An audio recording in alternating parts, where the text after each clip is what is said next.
What did an 8-year-old boy from Indiana teach America about AIDS? Hi there, I'm Chris with a K, and welcome back to This Week in Queer History, where we find hope-filled, inspirational, and strategic moments from queer history that we can use today. Today, we're talking about Ryan White, a teenager from Kokomo, Indiana, who never asked to be a symbol, but became the most famous face of the AIDS crisis in America.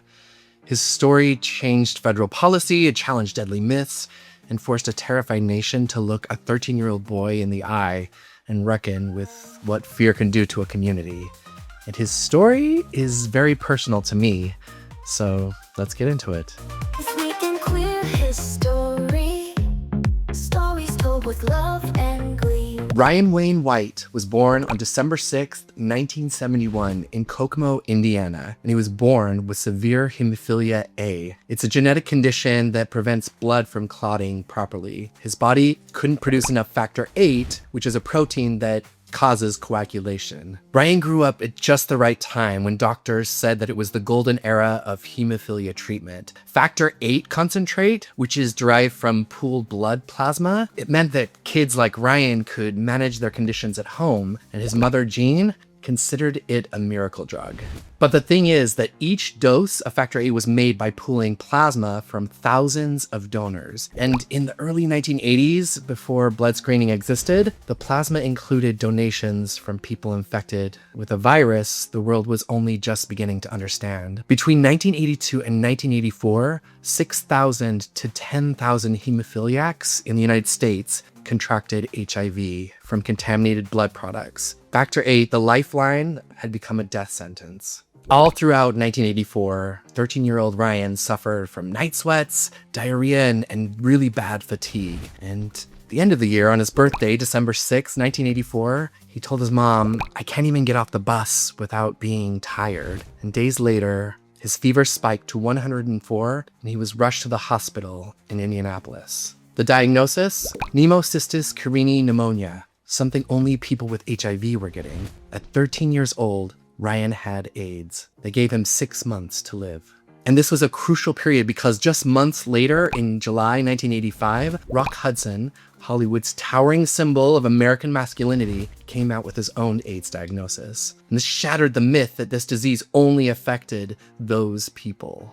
On July 30th, 1985, officials at Western Middle School barred Ryan from attending classes. They offered him the option of listening to 7th grade through a telephone. Yeah, a telephone. I mean, how well did kids do during COVID over Zoom? Yeah. But the White family fought back.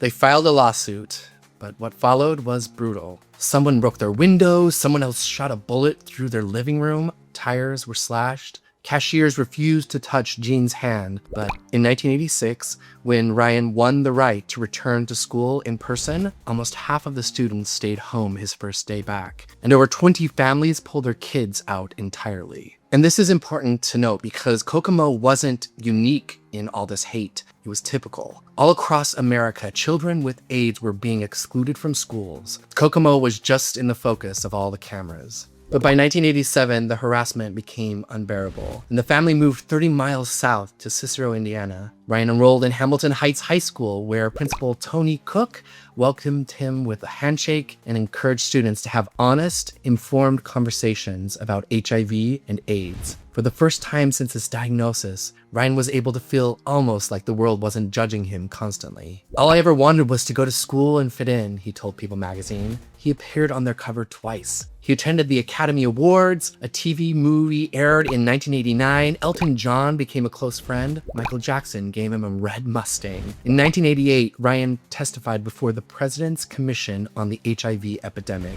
Indiana's health commissioner called him the best-known living AIDS victim in the United States. But here's something that most people don't talk about. Ryan's celebrity rested on a troubling foundation, the idea of the innocent victim. Because Ryan was white, straight, middle class, and infected through a blood transfusion rather than sex or drug use, America could feel safe feeling sorry for him. Every time someone said he contracted HIV through no fault of his own, the unspoken message was clear that others were at fault. Gay men, people who use drugs, that they somehow deserved it. But Ryan never played that game. To his credit, he never spoke badly about the gay community. Never. Not once. An Indianapolis LGBTQ magazine noted in his obituary, which they titled, "Innocent Victim Ryan White Dies." Yep.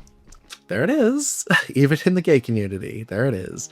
But that he spent his final years trying to make clear that anyone could get HIV. The artist collective Grand Fury, which happened around the same time from ACT UP, challenged this hierarchy directly with flyers declaring all people with AIDS are innocent. Because this wasn't just about one boy's story, it was about who America decided was worth mourning. Ryan White died on April 8th, 1990. He was 18 years old, just 1 month before his high school graduation. His funeral drew over 1,500 mourners, and Elton John served as a pallbearer. Michael Jackson sat next to Jean. First Lady Barbara Bush was there too. And CNN, they aired it live. And just 4 months later, on August 18th, 1990, President George H.W. Bush signed the Ryan White Comprehensive AIDS Resources Emergency Act, the CARE Act. It became the largest federally funded program for people living with HIV in the United States. By fiscal year 2024, it received $2.6 billion in federal funding, serving over 500,000 clients annually. And here's something that I love knowing right now today. 72% of Ryan White program clients are people of color, and 52% are gay and bisexual men. The program, named after the innocent, straight white boy from Indiana, now primarily serves the very communities whose suffering America once looked away from. And that's not ironic. It's legacy doing what legacy does, outgrowing the story that created it. And this brings me to something that I don't really talk about very often, but I think it is important because Ryan White's story didn't just change policy, it changed me too. A huge thank you to the members that you see on screen right now. Your support makes this all possible, and it helps me keep digging through archives and sharing the queer history that inspires us. If you'd like to join them, there's a link up above and in the description down below. And if membership isn't in your budget right now, no worries. Subscribing and hitting the bell helps more than you know. Most of all, thank you for being here.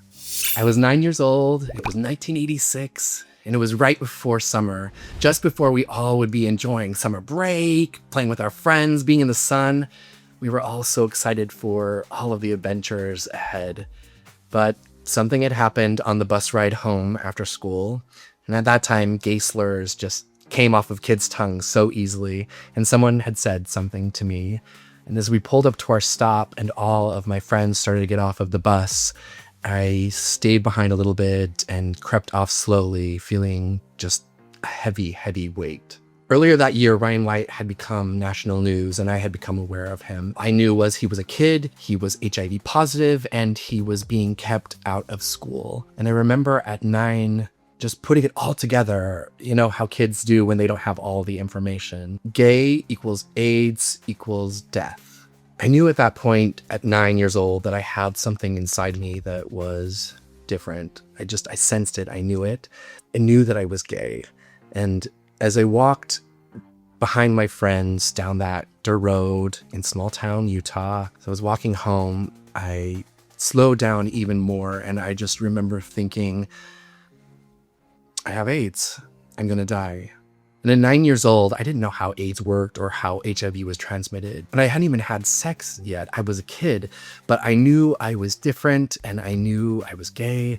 And so putting it all together, I must have AIDS. And all of the news, what were they saying? They were saying you contracted it and you had less than a year to live. And I remember looking down at that dirt road, looking at my Payless shoes, kicking the rocks, and just thinking, this is my life.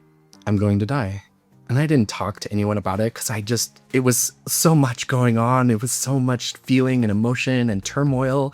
And as the summer went on, that sadness slowly switched into something else. And I don't know where it came from or what it was exactly, but something inside of me just said, if I've only got a year, I'm going to live it the best I can. And I think that made me appreciate life more.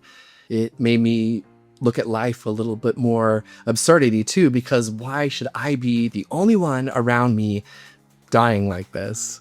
And it's so wild. It's so crazy when I look back at this moment and think that's what I was feeling and all of that. It was just so much I didn't know, I didn't understand. It was a world of misinformation and no information, and my mind just filled in the spaces and created a world that was totally not true, but it felt completely real. And I can understand it now. This was the mid-'80s, at the height of the AIDS epidemic. It was everywhere on the news, and there was so much fear, and I felt so alone. I felt like there wasn't anything that I could do or anyone I could talk to about it. And I just remember accepting it. And it wasn't like a sad thing, really, just accepting it. And it was, well, that's that. And so the summer went on, and that little thought was still with me in the back of my mind until right before the next school year started, and I saw something on the news or somewhere that explained how HIV was actually transmitted. It was transmitted through blood, not through simply being who you are. But that experience, it changed me. That sense of death, it was no longer scary. It was just a part of life. And looking back now, I'm like, I was 9 years old and I was contemplating my own death. That's just crazy. It's wild, but I mean, it's silly now, but I think it's nothing compared to how it must have felt to someone who was actually HIV positive at that time. Ryan, the tens of thousands of people living with that reality every single day. But from the tragedy of Ryan's story, good things came. The CARE Act, better AIDS education, a slow and painful and perfect reckoning with fear and stigma. And in that tragedy, we learned, we grew, I grew a little bit on that dirt road, kicking that rock, deciding that I was going to live life as fully as I could, as long as I could. But that's what history plus reflection does. It reaches into our most private, tender corners of who we are and says, but you're not alone. You were never alone. I'd love to hear your story in the comments. Did Ryan White's story touch you and your life? Did the AIDS crisis shape how you understand yourself? Tell me, because these conversations matter and I'd love to hear them. And if you haven't already, check out the video popping up right over here. I think you'll love it. A little uplifting and hope-filled. And if you want to go deeper, join the This Week in Queer History community on Circle. We keep these conversations going. We share history. We ask questions. We build connection. And you can join using the link down in the description or up above. Thank you for being here, and thank you for caring about our history.